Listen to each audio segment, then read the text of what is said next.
बाप और बेटे और उल कुदस के नाम से आमीन। आज हम मुकद्दस मत्ती की अंजील उसका 23वां बाब और उसकी आयात 11 और 12 पर ध्यान ज्ञान करेंगे। और आज हम हकीकी अजमत इसके बारे में सुनेंगे।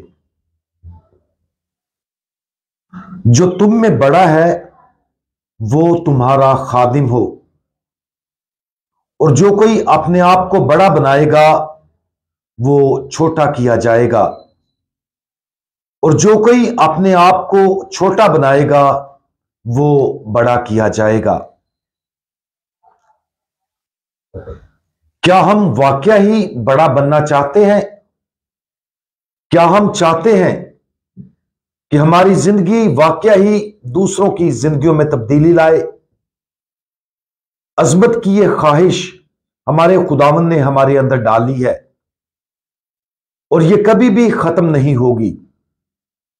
दोज़ख में जिंदगी गुजारने वाले भी इस फितरी ख्वाहिश पर कायम रहेंगे और यह ख्वाहिश उनके लिए दायमी दर्द का बायस होगी, क्योंकि यह ख्वाहिश कभी पूरी नहीं होगी। और बाज़ औक़ात इस हकीकत पर गौर व फिक्र करना एक मुहर्रक के तौर पर इस बात को यकीनी बनाने के लिए मुफीद होता है कि यह वो किस्मत नहीं है जिसका हम सामना कर रहे हैं। आज की अंजील मुकद्दस में खुदावंद यीशु मसीह हमें अजमत हासिल करने के जराए में से एक जरिए के बारे में बताते हैं। जो तुम में बड़ा है वो तुम्हारा खादिम हो। खादिम होने का मतलब यह है कि हम दूसरों को अपने आप से बड़ा समझें। हम अपनी जरूरियात पर तवज्जो देने की बजाय दूसरों की जरूरियात को तरजीह और तवज्जो दें। और हकीकत में ऐसा करना मुश्किल है। जिंदगी में सबसे पहले अपने बारे में सोचना बहुत आसान है, लेकिन कलीद यह है कि जब हम अमली तौर पर दूसरों को अपने ऊपर तरजीह देते हैं तो हम खुद को तरजीह देते हैं। इसकी वजह यह है कि दूसरों को तरजीह देने का इंतखाब ना सिर्फ उनके लिए अच्छा है बल्कि यह हमारे लिए भी बेहतरीन है।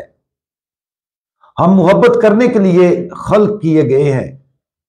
हमें दूसरों की खिदमत के लिए बुलाया गया है और दूसरों की खिदमत करने के लिए ही खुदा बाप ने हमें बनाया है। हमें इस मकसद के लिए बनाया गया है कि हम अपना आप दूसरों के लिए कुर्बान करें। और जब हम ऐसा करते हैं तो हम अपने आप का कुछ भी नहीं खोते, बल्कि अपना आप दूसरों को देने और दूसरों का खादम बनकर हम हकीकत में दरियाफ्त करते हैं कि हम कौन हैं। और जब हम ये जान जाते हैं कि हम कौन हैं तो फिर हम वही बन जाते हैं जिसके लिए हम बनाए गए थे।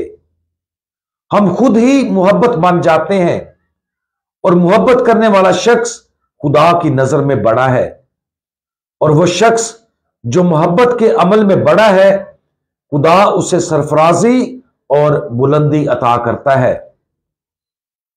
आज इस अजीम भेद और आजिज़ी के बुलावे पर गौर करें।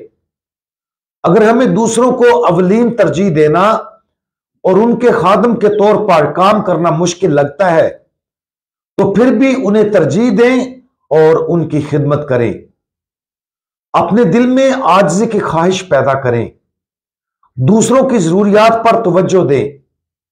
वो क्या कहते हैं उनकी सुने, उनके साथ हमदर्दी का मुजाहिरा करें और पूरी हद तक ऐसा करने के लिए रजामंद और तैयार रहें। अगर हम ऐसा करते हैं तो अजमत और बड़ा बनने की वो ख्वाहिश जो हमारे दिलों में है पूरी हो जाएगी। हमारे आजिज खुदावंद, आपने खुद आजिज बनकर अपनी जिंदगी से हमें आजिज़ी की गवाही दी है। आपने तमाम लोगों को अवलियत देने का चुनाव किया, यहां तक कि अपने आप को इस तकलीफ और मौत का तजर्बा करने की इजाजत दी जो हमारे गुनाहों का नतीजा थी। प्यारे खुदावंद, हमें आजिज़ दिल अता करें ताकि आप अपनी कामिल मोहब्बत दूसरों के साथ बांटने के लिए हमें इस्तेमाल कर सकें। खुदावंद यीशु मसीह, हमारा भरोसा आप पर है। आमीन।